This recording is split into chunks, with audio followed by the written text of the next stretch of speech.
Tantor Audio, a division of Recorded Books, presents Stabbing in the Senate by Colleen Shogan, narrated by Angie Hickman. Chapter 1. Ascending from the underground depths of the metro, I confronted the alabaster dome in the distance. The sight never failed to leave me awestruck. It was an imposing reminder of the city's fundamental purpose. New York City has the Empire State Building, Paris the Eiffel Tower, and Washington, D.C., the Capitol Rotunda. The stillness of morning on the Hill was a rare gift. Only a few ambitious politicos beat the 9 o'clock cattle call, summoning over 10,000 congressional staffers to their lairs. A gentle breeze blew mist from Columbus Fountain across my face as I strode toward the landmark. Debilitating heat would descend in a few hours. People forget that our nation's capital was built on a swamp. Stately monuments sit where the marshes once stood, yet the climate in July is reminiscent of the original ecosystem that thrived for thousands of years, prior to the ascendancy of the political muck. I silently congratulated myself for being early to work, atypical for me. After crossing Upper Senate Park, I arrived at the Hart Senate office building. The police at the staff entrance glanced at my official identification badge, and I hustled toward the elevator. I was alone in Hart's vast marble atrium. The only other obstacle was Alexander Calder's massive industrial 50-foot statue of steel mountains and clouds. Unlike law firms and the military, Congress didn't subscribe to the early to bed, early to rise axiom. I exited the elevator on the 6th floor and mechanically made the left turn down the hallway. My destination was the office of Senator Lyndon Langsford, a prominent New England legislator with a recent penchant for ignoring his fellow Democratic partisans and voting his conscience. His newfound independence had staffers like me scrambling to explain his complicated politics. Reaching for the glass door, decorated with Langsford's nameplate and the requisite state and American flags, I discovered it was locked. Muttering a few choice four-letter words, I rummaged through my purse for the office key. I couldn't remember the last time I'd used it. I found it in a zippered pocket, stuck to an unwrapped piece of chewing gum. It was eerie entering the suite in silence. Our office was normally a constant buzz of activity and noise. After locating the light switch, I headed to my cubicle. Private offices were reserved for senior staffers who had toiled for countless years on Capitol Hill. My office was a small, semi-walled compartment with little privacy. Since I considered myself a person with few secrets, working in the open wasn't much of a sacrifice. Senator Langsford needed a memorandum I was supposed to have written yesterday about an Appropriations Committee hearing later in the week on the renewal of a mega defense contract. It was my job to make sure he was prepared for that hearing. Langsford was the only senator on the committee who hadn't announced his position. So far, he had refrained from public comment. He needed to read the background memo this morning so we could talk about it later in the day. I had printed it out the night before, and my immediate supervisor signed off on it, but I missed the early evening deadline for getting memos to the senator prior to his departure. Most senators, Langsford included, didn't read memos via email. The only option had been to get him the memo as early as possible this morning. I unlocked my file cabinet drawer, deposited my purse inside, grabbed the memo from underneath a stack of papers, and headed toward his private office. I zipped past the desk of the senator's personal assistant, situated right outside his sanctum. Even Kara, the right-hand keeper of the inviolable senatorial schedule, still hadn't made an appearance. The senator's office door was ajar, and I barreled forward to position my memo on top of his to-read pile of papers. Staffers weren't supposed to enter the senator's office without a reason. Kara might turn the corner any moment.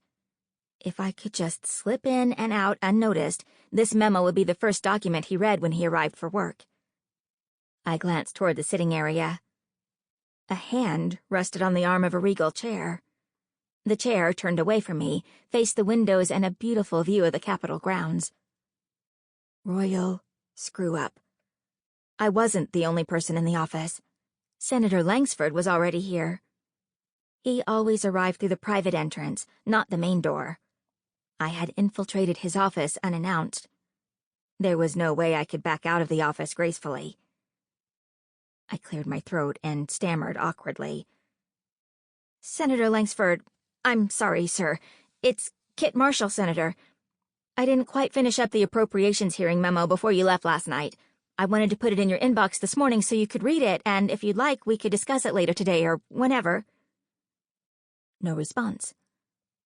After a minute, I asked, "Would you like me to put it on your desk?" I waved the memo back and forth. Lyndon Langsford was a suave politician who rarely missed a beat. That was why I enjoyed working for him. Nothing fazed him. Persistent protesters, disgruntled constituents, slimy lobbyists, and aggressive political reporters. He handled all with ease. In my 30 years on the planet, I wondered if I would ever manage to exude a fraction of his panache. Yet I never felt self-conscious around him. I waited for him to say something polite to let me off the hook for my transgression. Utter silence. Was he asleep? It was an odd time for a power nap. Beads of sweat trickled down my neck, saturating the collar of my blouse. Senator Langsford was well-mannered, often to the extreme. Had he decided to give me the cold shoulder this morning? The stillness was stifling. I could just put the memo on his desk, sidle out the door, and pretend I had never spoken. But I would not be able to work at my desk for the rest of the day, thinking Langsford was upset with me. "Senator, I'm sorry," I repeated. "I feel terrible for interrupting you. Should I leave the memo on your desk so you can read it?" I'm not sure how long I stood there. A few seconds seemed like an eternity. I noticed there was no physical reaction at all to my question. That was weird. If he was irritated, his body language should have indicated annoyance. He had to be asleep. As I approached tentatively, I noticed crimson drops of blood on the thick carpeting of his office. His head was thrown back, and 2 vacant eyes stared at me. Lyndon Langsford wasn't giving me the cold shoulder. He was dead. Chapter 2. I stumbled around the armchair to look at Langsford straight on. A stainless steel replica of an Army attack helicopter protruded out of his chest. Dripples of blood were oozing onto the propeller blades. It was a ghastly sight. A senior senator stabbed with a miniature prototype of a helicopter he had proudly helped fund for years with federal dollars. I wanted to run, but every muscle in my body was tense. My next move was stupid. The only defense for my actions was a desperate belief that Senator Langsford had survived. I had watched too many Matlock reruns. A burst of adrenaline propelled me into action. I grabbed the Apache model with my right hand. Pulling with all my strength, the helicopter came out of his chest more easily than I anticipated. I fell backward to the floor. At this precise moment, Kara appeared. She saw me on the floor with a bloody model helicopter in my hands and looked puzzled. When she moved closer and spotted Senator Langsford dead in his chair, she screamed. After a few high-pitched squeals, I realized she wasn't screaming for medical help. She was shrieking because she thought I was the killer. "Help me! There's a murderer in here and she's killed the senator! Somebody help me!" Before I could explain to her what had happened, she ran out of the office. I picked myself up off the ground and followed, still carrying the helicopter. The senator's press secretary and a few other people were gathering outside the office. The group stepped back once they spotted the blood-stained Apache in my hand. Kara backed herself into the corner of her workspace, her fingers furiously punching the phone number for the Capitol Hill Police. She squawked into the phone and stared at me defiantly. The senator had been murdered, and the woman who killed him was still in the office. Kara was the glue that held our office together. If a congressional office was dysfunctional, the source of woe was often situated in one of 2 places, with the member of Congress or the scheduler. The best staff could do little to mask an inept, frantic member of Congress. The most intelligent, dedicated member of Congress could accomplish little with an unhinged, disorganized scheduling assistant. Kara was a terrific employee, though known for her dramatic flair in the office and her tendency to rule with an iron fist. New staffers feared her. She guarded Senator Langsford's appointments with extreme care. She was his lifeline, and that explained her meltdown. Each staffer in the office had a personal connection with Senator Langsford. but Kara knew as much as could be known without sharing physical intimacy. She had internalized every one of his preferences, from the type of breakfast bar he ate in the morning to his policy positions. Seeing his body had sent her over the edge. As I took a few steps toward Kara, she yelled to a young male intern across the room, "Tackle her now! She killed the senator with that helicopter!" Sam, barely out of college, had earbuds firmly in place and didn't hear Kara's order. His bewilderment gave me a chance to get a word in edgewise. "Kara, I didn't kill him. I found Langsford in his office right before you walked in. I tried to save him." But Kara didn't wait for me to move closer. Lunging, she knocked the murder weapon out of my hand.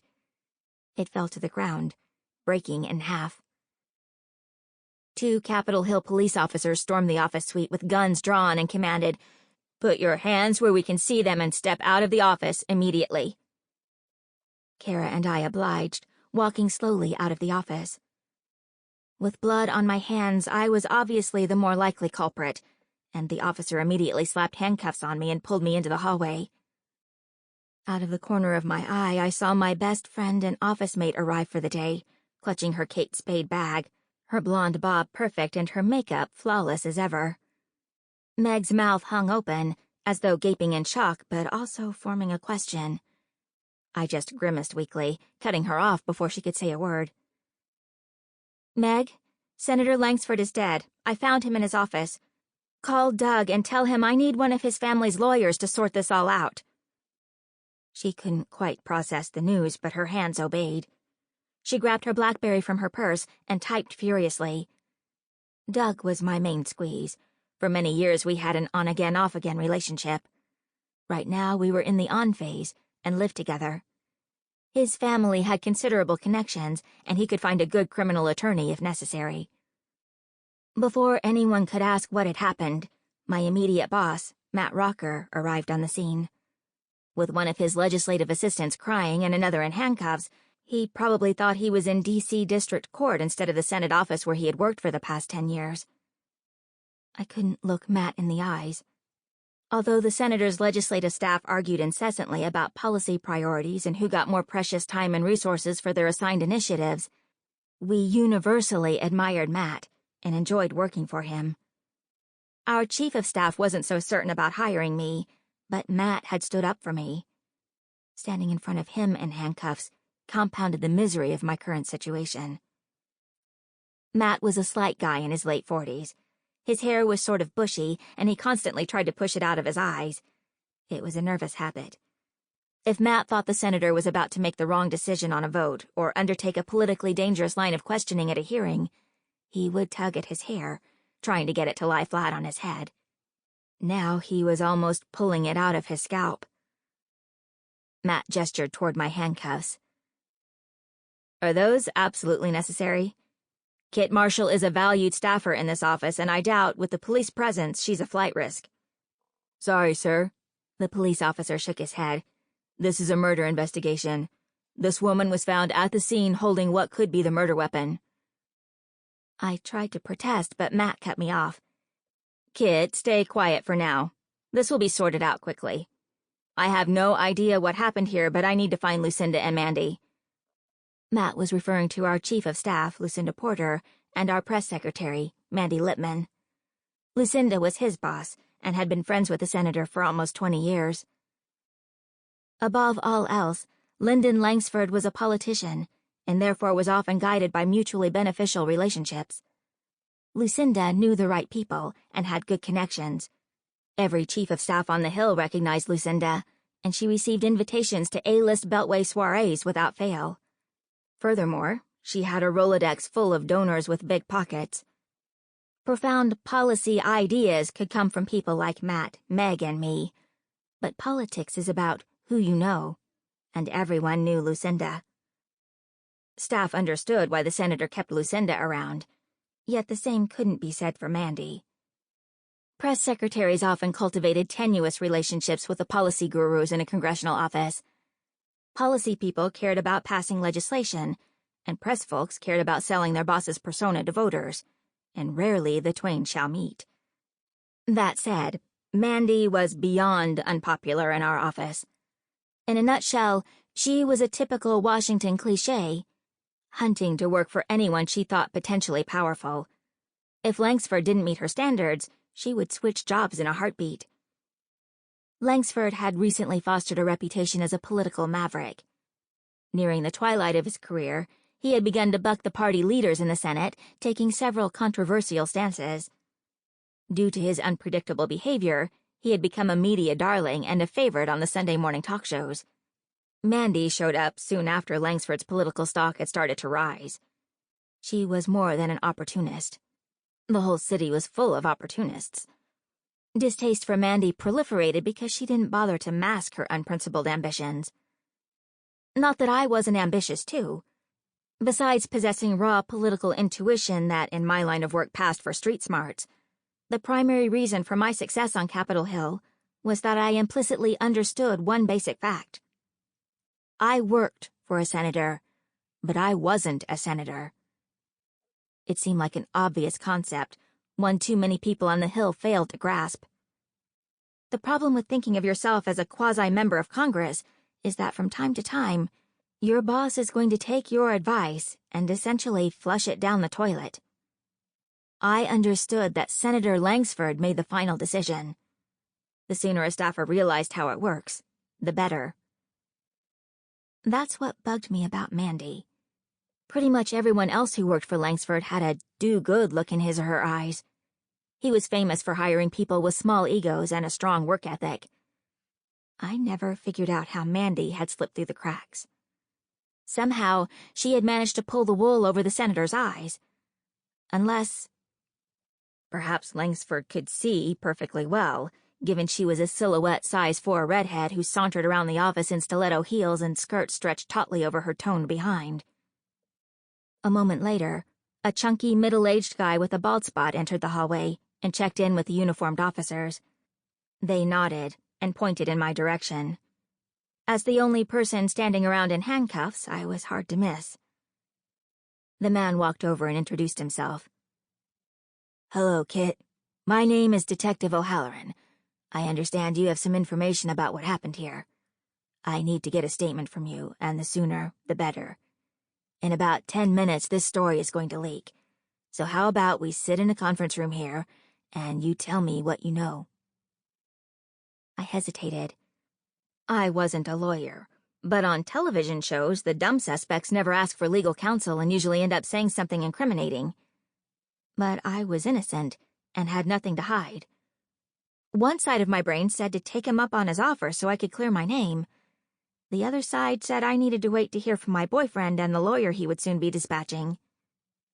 If I could just get someone to listen to me for more than 2 seconds, I could probably clear up the confusion on my own. I needed a moment to collect my thoughts.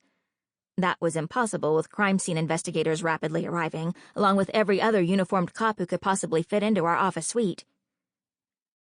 "Detective, I'd like to tell you what happened," I told O'Halloran. "But first, I need to use the ladies' room." O'Halloran sighed and fixed a steely stare on me. "Rodriguez, come over here," he called out. "Escort Miss Marshall to the nearest women's facilities on this corridor. Do not, I repeat, do not let her out of your sight." He pointed at 2 male cops. "Randolph and Jenkins, secure the perimeter of the restroom while Rodriguez enters with Miss Marshall." Never had going to the bathroom been such a production. Officer Rodriguez placed her hand on my arm to guide me out of the foyer toward the office exit. As we headed down the hall, Meg walked toward us, still intent on her BlackBerry. As she passed, she whispered, "Doug's on it, don't worry." She kept walking without looking up from her phone. Damn, she was good. I sure hoped Meg was right. The enormity of the events of this morning was beginning to sink in. Senator Langsford was dead. The world I had known for the past 4 years had vanished. The only thing worse than having a murdered boss was being named the prime suspect. Chapter 3. I glanced quickly in the restroom mirror. My hair was a mess, and perspiration had ruined the makeup I had hastily applied earlier this morning. I saw no way to fix my coiffure with hands in cuffs. Instead, I took several deep yoga breaths to restore a modicum of calm to my brain. The fog started to lift, and an immediate plan of action materialized. My answers to the police would be brief and honest. This was a clear instance of the less said, the better. I had followed the police officer out of the bathroom and was headed toward the office when a swarm descended on me. Flashes of light blazed across the dimly lit hallway, and someone shoved a microphone close to my mouth. Frowning, I blinked to avoid the bright flickers. When my eyes adjusted, I found myself in the middle of an old-fashioned Washington, D.C. press assault. Questions flew in staccato rapid fire. "What's your name? Why did you murder Senator Langsford? Are you having an affair with the senator? How many years have you worked for him? What weapon did you use?" How did the press learn so quickly a salacious story was brewing? I might have been delusional because I thought I caught a glimpse of Matt Drudge in the crowd that assaulted me. My police escort whisked me away quickly, but not before the damage had been done. Maybe if I could clear up what happened with the police, no one would run the story. That hope was delusional, too. Back in the safety of the office, Vivian, the senator's wife, now his widow, had arrived. Her gray hair was perfectly styled, and she was dressed in an impeccably tailored suit, matching handbag in tow. Vivian was a hard woman to understand. Always polite with the senator's staff, she had given us no obvious reason to dislike her, but we still did. She wasn't overtly interested in legislation or policy, but was invested, literally and figuratively, in her husband's political career. For more than 20 years, she had been the wife of a senator. Independently wealthy, she had funded Langsford's initial run for elected office and had kept the money flowing ever since. The rumor around the office was she wanted Langsford to finish his current term in office, retire, and then accept a lucrative job with a lobbying firm on K Street. Vivian had played her part well during the many years of public service. Now, she wanted a big payout. Langsford had given no indication he was willing to grant Vivian her wish. All senators possessed a healthy ego, and Langsford was no exception. The prospect of growing the family fortune did not motivate him. In fact, he relished his new role as a political maverick. He also liked the attention it attracted. Sources within the office reported that if he thought he could win re-election, then he would run for office again, whether Vivian liked it or not. I took a long look at Vivian. Never rumpled, she always looked as if she'd just stepped off the cover of Vogue. Now was no exception. It took a moment to register what was bothering me. Her face showed expected signs of strain. Her brow was appropriately furrowed. Sniffling, she used a monogrammed V handkerchief to dab at her eyes and nose. The slight tearing and congestion might be attributed just as well to summer allergy season as to the unexpected death of her husband. Studying her closely, I decided Vivian was trying to muster up a facade of sadness. Nobody else was looking at her. Instead, everyone was looking my way as O'Halloran led me into one of our conference rooms. The place had quickly morphed into a communications and operations center to handle the crisis. The Capitol Hill police captain on duty joined O'Halloran for the interview. Before I had much time to consider Vivian's apparent charade, Detective O'Halloran began hitting me with questions. My head was pounding. I pleaded for coffee. O'Halloran sighed and narrowed his eyes as if to express his disapproval of spoiled Capitol Hill staffers. First, I had asked to go to the bathroom. Now, I wanted coffee. To put the situation into perspective, I reminded him I was talking without the benefit of a lawyer. The captain nodded. Before long, a Lovin' Linden campaign mug was placed in front of me, and another officer removed my handcuffs. I massaged my wrists, eagerly picked up my coffee, and took a long sip. O'Halloran waited politely, then read me my rights and asked me to recount exactly what happened, for the record this time. Despite my earlier resolve, I'd never considered brevity my strong suit. I explained in detail the events of the morning. Both O'Halloran and the captain wrote in their notebooks. O'Halloran asked the inevitable question. What possessed you to remove the murder weapon from the senator's body? Having been a mystery reader since the 2nd grade, I felt like a fool. My answer was simple. A tear running down my face, I said, "I thought maybe I could save him. I'm sorry." O'Halloran asked me to stay put while he talked to his boss. As the minutes dragged on, I noticed I was the only staffer inside the conference room, now filled with uniformed police officers and law enforcement types in business suits, likely from the FBI or some other federal law enforcement agency. There were so many conflicting law enforcement jurisdictions in Washington, D.C., that it was hard to keep them all straight. A few minutes later, O'Halloran returned without the captain and said I was free to leave the conference room as soon as I wrote out my statement and signed it. My story had apparently checked out, since the Senate's public corridors were recorded on video cameras. Video recorded my entry into the office building less than 10 minutes before Kara had called the police. "The timeline is problematic," admitted the detective. "If you were our perp, this would be a slam dunk, and I could plan on having the semblance of a normal life in the foreseeable future. But the medical examiner says the temperature of the body tells us the senator died at least an hour before you arrived, so you're free to go." I breathed a sigh of relief. O'Halloran must have heard my sigh. He added quickly, "For now." I stood and turned toward the door, but O'Halloran wasn't finished.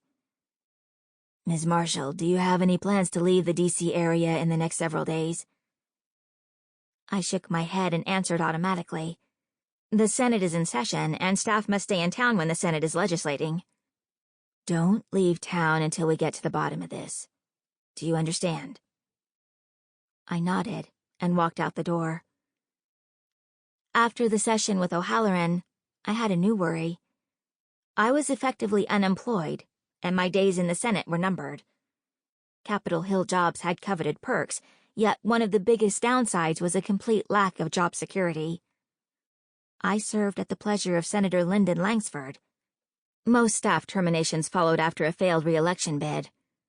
Murder, while outside the norm, also killed the job.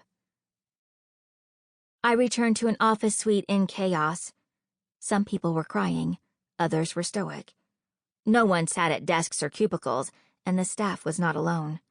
Police filled the office, conducting interviews or chatting with one another. Controlled pandemonium was one way to describe it. I moved through the din to reach my cubicle. On my way, I found my pal Meg, who grabbed me by the arm. "Kit, I've been trying to get confirmation from Doug that one of his family's lawyers can come and help, but he's at the vet with Clarence and he can't access the phone numbers he needs. Are you okay? What happened?" I heaved myself into an ergonomically approved chair and put my head in my hands. Thank goodness Clarence, our considerably overweight beagle, had distracted Doug. If Doug had sent a lawyer immediately, I might not have been able to get away with just an interview in our conference room. Instead, my next stop would have been downtown for a full-scale interrogation. I recounted the story, and my best friend listened intently. One of Meg's finest virtues, besides her impeccable taste in fashion, was her ability to remain unruffled under pressure. I finished my tale and she whistled softly. "Do you think they believed it? Or are you still a suspect?" There were some obvious problems with my status as a suspect. First, I had no discernible motive. Second, as the detective had said, the timing was off. Nonetheless, I had emerged from his private office with the murder weapon in my hand. That might be hard for the police to forget. I shrugged. "They can't believe I did it. The evidence doesn't support it. But they may think I'm involved somehow. Let's face it, none of us is going to rest easy until they find the person who did this. What if it's someone we know?" Meg nodded. I dug in my purse and found my hand mirror. "Here," I said, holding it out to her. Her makeup was streaked from the tears she shed after learning about the murder. Friends don't let friends look smudged. "Oh, no," she said, using a Kleenex and a cup of water to repair the damage. We had met 4 years ago, when Langsford had been in a tough re-election fight. We both worked on the campaign, and had spent a lot of time together marching in parades, visiting senior centers, knocking on doors, dialing for dollars, sharing crappy motel rooms, and indulging in unhealthy fast food. Since then, we had worked together in the Senate office. Sample complete. Ready to continue?